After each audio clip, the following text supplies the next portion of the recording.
Hello दोस्तों, मैं हूं रवि राजकुमार सिंह चौहान। आज हमारे YouTube चैनल अवे 24 में आप सभी लोगों का हार्दिक स्वागत करता हूं। आज हम सबसे पहले देख रहे हैं हमारे राष्ट्रीय प्रतीकों के बारे में। जैसा कि आपको सबको विदित होगा, हमारे राष्ट्रीय प्रतीकों में राष्ट्रगान और राष्ट्रगीत सर्वप्रमुख होते हैं। ऐसा नहीं है कि आपको राष्ट्रगान और राष्ट्रगीत के बारे में मालूम नहीं है। बचपन से हम स्कूलों में, रोज की प्रार्थना सभाओं में, बचपन से हम अपनी प्रभात फेरियों में इनका हमेशा से गायन करते रहे हैं।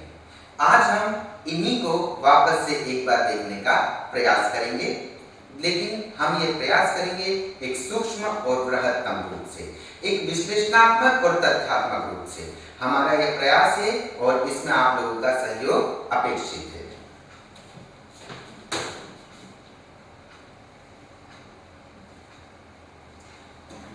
किसी भी देश की एक अनुपम अमूल्य धरोहरें होती हैं उसके राष्ट्रगान और राष्ट्रगीत। यही हमारे भारतीय राष्ट्रगान और राष्ट्रगीत के विषय में भी लागू है। राष्ट्रगान और राष्ट्रगीत जनता का अपनी राष्ट्रीय भावनाओं को अभिव्यक्ति करने का एक महत्वपूर्ण माध्यम है। हमारे देश में भी इसी तरह से राष्ट्रगीत और राष्ट्रगान की परंपरा को अपनाया गया है। दोस्तों, याद रखिएगा कि राष्ट्रगीत और राष्ट्रगान हमने दोनों को अपनाया है। नॉर्मली सभी देशों में दोनों को न अपनाते हुए एक को अपनाया जाता है। नॉर्मली उसी को बोल देते हैं हम राष्ट्रगान। तो आज हम सबसे पहले इसी राष्ट्रगान के बारे में एक सविस्तार चर्चा करेंगे।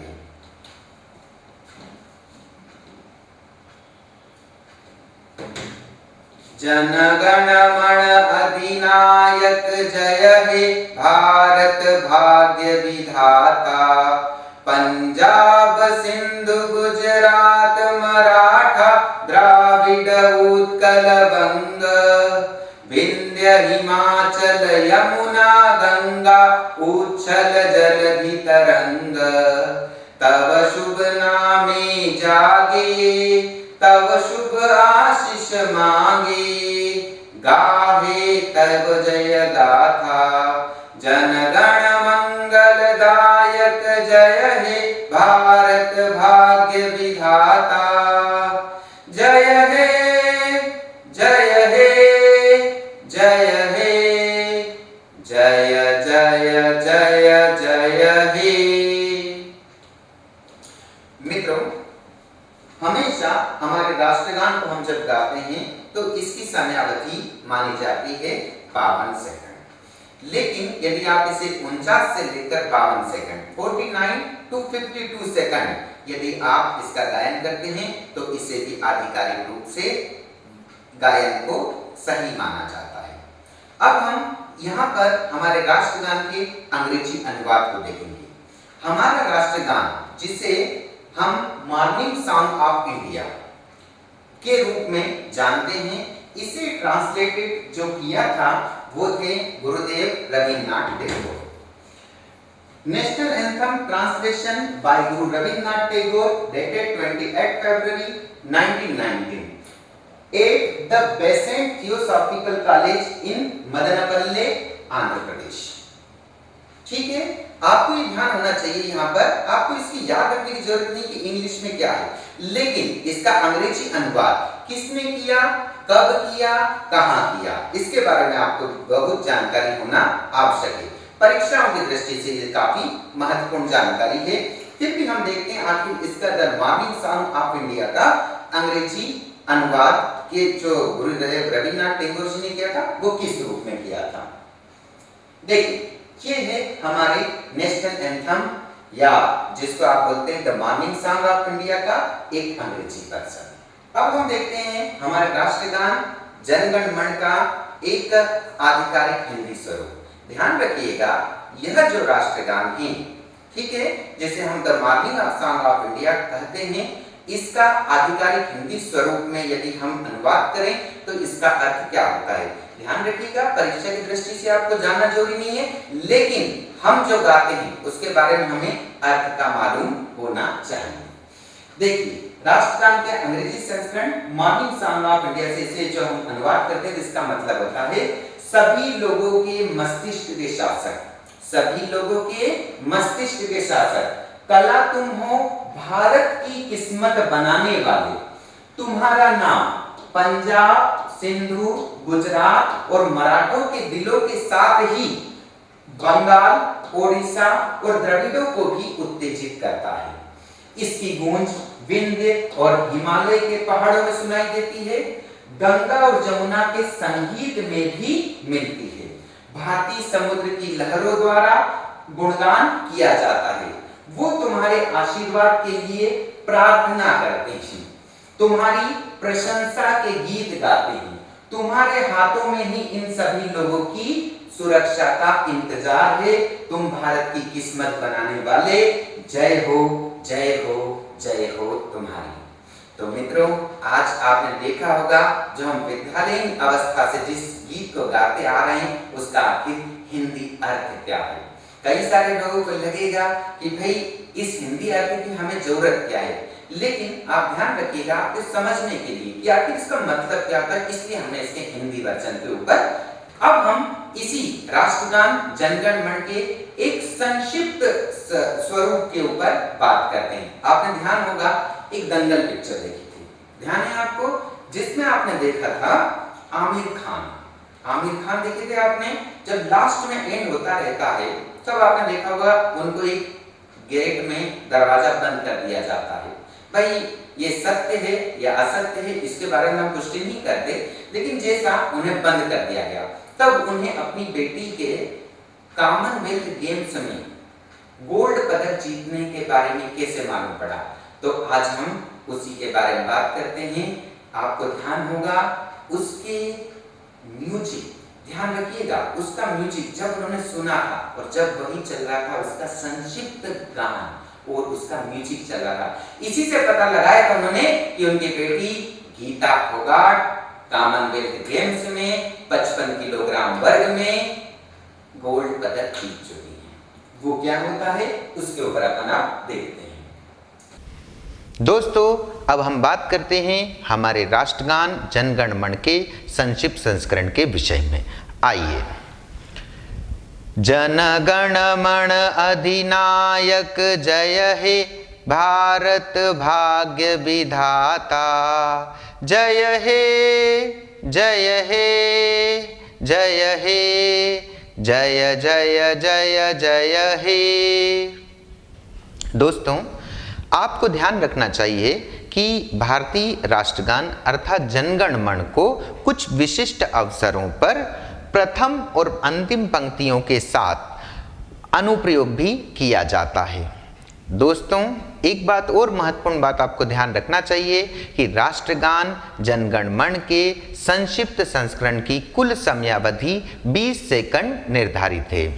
दोस्तों, अब हम बात करते हैं राष्ट्रगान के छोटे छोटे से जो पहलू जो आपसे प्रतियोगी परीक्षाओं में पूछे जा सकते हैं। जैसे हमारा राष्ट्रगान क्या है, तो आपको ध्यान रखना चाहिए हमारा राष्ट्रगान है जनगण मन। ध्यान रखिएगा जनगण मन मूलतः तो बांग्ला भाषा में लिखा गया, लेकिन हम इसके हिंदी संस्करण को अपनाते हैं।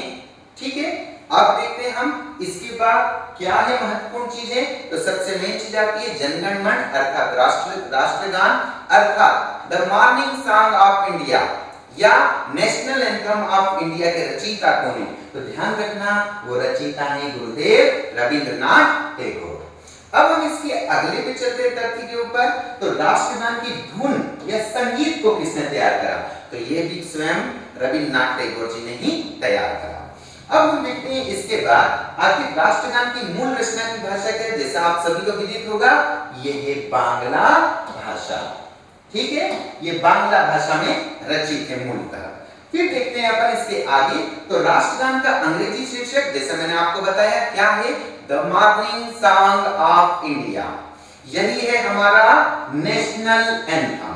हम इससे आगे चलते हैं और तथ्यात्मक रूप से राष्ट्रगान के इंग्लिश भाषा अनुवादक कौन है। तो ध्यान रखिएगा स्वयं गुरुदेव रविंद्रनाथ जी टैगोर ही इसके अंग्रेजी अनुवादक हैं।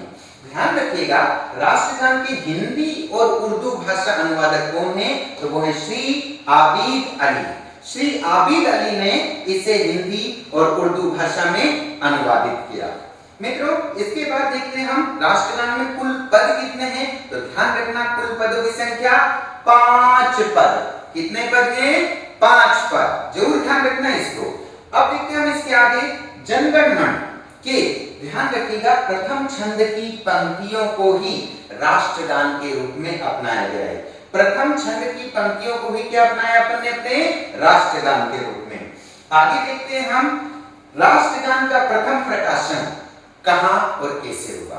तो ध्यान रखिएगा, तत्वबोधिनी पत्रिका में फरवरी 1905 में ये पत्रिका जो थी आर्य समाज की एक पत्रिका थी। लेकिन जब ये गीत का भाई अपन बोल सकते हैं प्रकाशन हुआ, तब उस समय ये ज्यादा चर्चित नहीं हुआ। लेकिन उसका शीर्षक क्या था ये पूछ सकते हैं आपसे। तो ध्यान रखिएगा, इसका शीर्षक था भारत भाग्य विधाता। इसी शीर्षक के नाम से 1905 में तत्वबोधिनी पत्रिका में प्रकाशित हुआ। लेकिन बहुत ही कम लोगों को ये ज्ञात था, केवल आर्य समाज के लोगों को इसके बारे में जानकारी थी। सबसे पहले ध्यान रखिएगा, राष्ट्रगान की स्वीकारता तिथि। राष्ट्रगान की स्वीकृति 24 जनवरी 1950। कितना जनवरी? 24 जनवरी 1950। ध्यान रखिएगा, यह वही तारीख थी जब संविधान सभा में डॉक्टर राजेंद्र प्रसाद कि हम राष्ट्रगान के रूप में जनगण मन को अपनाते हैं और राष्ट्रगीत के रूप में वंदे मातरम को। खैर, इनमें किसे राष्ट्रगान के रूप में अपनाया जाए, राष्ट्रगीत के रूप में किसे अपनाया जाए, इसके संबंध में एक लंबा मतभेद था। हम उस मतभेद की भी चर्चा अपने आगे के लेक्चर में करेंगे। लेकिन आप ध्यान रखिएगा, ये 24 जनवरी 1950 ही है आपके राष्ट्रगान और राष्ट्रगीत दोनों को स्वीकारता तिथि। अब हम इसके आगे देखते हैं कि हमें आगे क्या देखना चाहिए कि राष्ट्रगान का प्रथम गायन भारतीय राष्ट्रीय कांग्रेस INC के कलकत्ता अधिवेशन में 27 दिसंबर 1911 को जनगण गीत का प्रथम गायन हुआ। कहां पर? INC के अधिवेशन में, जो भी कलकत्ता में आयोजित हुआ था 27 दिसंबर 1911 को इसका प्रथम गायन हुआ। राष्ट्रगान के प्रथम स्टेज परफॉर्मर, राष्ट्रगान के प्रथम स्टेज परफॉर्मर मतलब गायन करने वाले और कंपोजर श्री रविन्द्रनाथ टैगोर थे। और ध्यान रखिएगा, इस अधिवेशन की अध्यक्षता की थी बिशन नारायण धर जी ने। और यह अधिवेशन 3 दिवसीय था, 26 से 28 तारीख के बीच में चला था। और इसमें लगभग उस समय के 446 प्रतिनिधिगणों ने हिस्सा लिया था। एक चीज हमको मालूम हुई INC के अधिवेशन की, बिशन नारायण धर की अध्यक्षता में हुआ अधिवेशन, 446 सदस्य या 446 प्रतिनिधिगण शामिल थे। 26 से 28 दिसंबर 1911 के बीच में अधिवेशन हुआ और जिसमें 27 मतलब बोल सकते हैं इस अधिवेशन के द्वितीय दिन सबसे पहले राष्ट्रगान जनगण मन का गायन स्वयं गुरुदेव रविन्द्रनाथ टैगोर ने किया। ध्यान रखिएगा, इसके कंपोजर भी कौन थे? हमारे गुरुदेव रविन्द्रनाथ टैगोर। खैर, वो किसी परिचय के मोहताज नहीं है, फिर भी आपको बताना जरूरी है। ये आपकी परीक्षा की दृष्टि से काफी महत्वपूर्ण है। आगे देखते हैं हम इसमें जनवरी 1912 में आदि ब्रह्म समाज के, जनवरी 1912 में आदि ब्रह्म समाज के वार्षिक अधिवेशन में पहली बार इसे सार्वजनिक रूप से गाया गया, पब्लिकली रूप से या पब्लिक रूप से इसको कब गाया गया पब्लिक के सामने? वो तारीख थी जनवरी 1912। आगे देखते हैं इस राष्ट्रगान के महत्वपूर्ण बारे में। तो रविन्द्रनाथ जी टैगोर की भतीजी हैं श्रीमती सरला देवी चौधरानी। ध्यान रखिएगा, कुछ किताबों में ध के नीचे छोटे ऊ की मात्रा भी आती है, लेकिन आपको ध्यान रखना है कि ये बांग्ला से अनुवादित करें तो वो चौधु रानी, लेकिन हमारे हिसाब से करेंगे तो क्या हो जाएगा? चौध रानी। ध्यान रखिएगा, इन्होंने स्कूल के छात्रों के समूह के साथ में वरिष्ठ कांग्रेसी नेताओं श्री बिशन नारायण धर और अंबिका चरण मजूमदार जैसे लोग भी इसमें शामिल थे, उनके समक्ष में जनगण गीत को रिप्रेजेंट किया था। आपको और ध्यान होना चाहिए 11 सितंबर 1942 को, ध्यान रखिएगा, राष्ट्रगान केवल हमारे भारत में ही नहीं, इसे आजाद हिंद फौज के एक सम्मेलन में भी राष्ट्रगान के रूप में 1942 स्वीकार किया। लेकिन आपको मालूम है संविधान सभा ने कब किया? 24 जनवरी 1950। लेकिन यहां पर इसके पहले भी नेताजी सुभाष चंद्र बोस की अगुवाई में 11 सितंबर 1942 को जर्मनी के हैम्बर्ग शहर का नाम ध्यान रखिएगा, हैम्बर्ग के होटल अटलांटिक में जर्मन इंडियन सोसाइटी की बैठक के अवसर पर जनगण मन को हैम्बर्ग रेडियो स्टेशन, ऑर्केस्ट्रा कौन था ध्यान रखिएगा, सिम्फनी ऑर्केस्ट्रा के द्वारा स्वतंत्र भारत के राष्ट्रगान के रूप में प्रसारित किया गया था। और नेताजी सुभाष चंद्र बोस का जब ये जर्मनी प्रवास था, उसी दौरान स्वयं नेताजी ने इसे राष्ट्रगान के रूप में स्वीकार करने के लिए अपना एक अभिमत प्रस्तुत भी किया था। हम इसके बाद आगे की चीजें देखते हैं कि आखिर राष्ट्रगान से रिलेटेड और चीज क्या है। तो सबसे मेन चीज है राष्ट्रगान से रिलेटेड आखिर राष्ट्रगान और राष्ट्रगीत हमने क्यों अपनाया है? क्यों? क्योंकि राष्ट्रगीत वंदे मातरम पर कुछ लोगों को एतराज था। ऐसा नहीं है कि राष्ट्रगान जनगण मन निर्विवाद था, इसके संदर्भ में भी कुछ मतभेद उत्पन्न हुए थे संविधान सभा में। हम उन मतभेदों को देखते हैं। सबसे पहला कुछ आलोचकों का मत है कि यह ब्रिटिश क्राउन जॉर्ज पंचम देखें आप, ये हैं जॉर्ज पंचम, उस समय के ब्रिटिश क्राउन अर्थात जिनके पास ये ताज था। ताज का मतलब होता है एक क्राउन। क्राउन क्या होता है?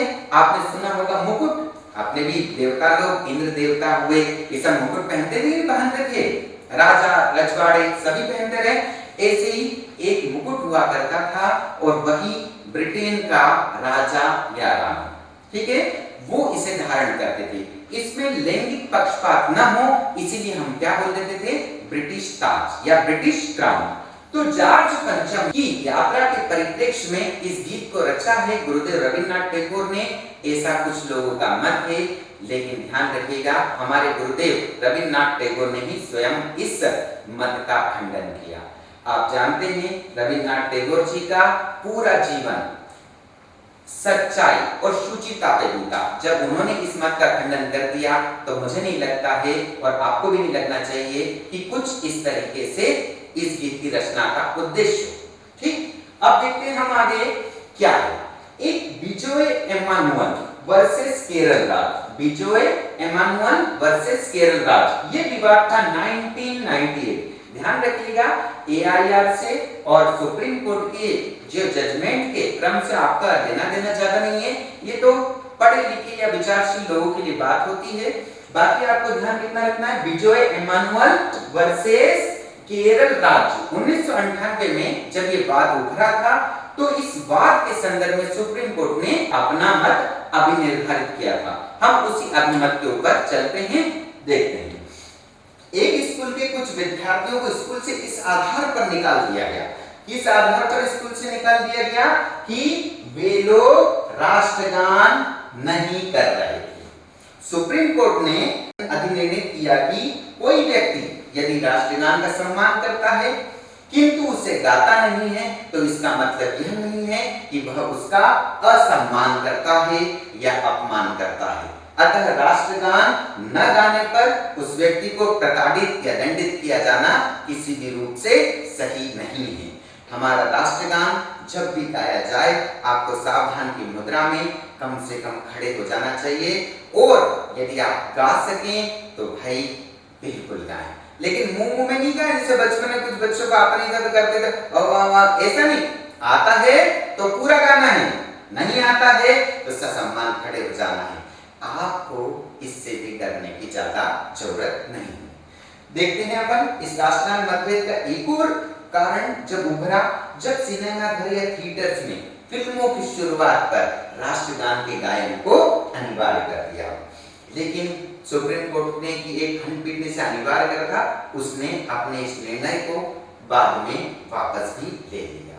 ठीक, आप ध्यान रखिएगा इस राष्ट्रगान के विषय में prevention of insult to national honour act 1971, prevention of insult to national honours act 1971 के अंतर्गत यदि आप राष्ट्रगान का अपमान करते हैं तो आपको इसकी धारा 3 के तहत 3 वर्ष का कारावास और जुर्माने का प्रावधान किया गया है।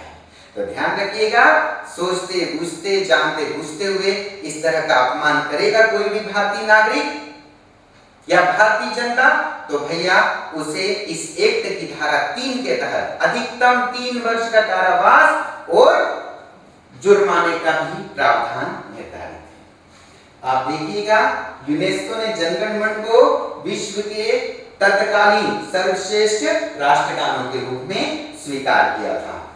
ठीक है, और ध्यान रखिएगा, जैसे मैंने आपको बताया, नेताजी सुभाष चंद्र के नेतृत्व में हैम्बर्ग शहर में सर्वप्रथम राष्ट्रगान की संगीतबद्ध प्रस्तुति की गई थी। आज का लेक्चर हम खत्म करते हैं। अब हम अगले लेक्चर मिलेंगे हमारे राष्ट्रगीत वंदे मातरम के साथ। धन्यवाद।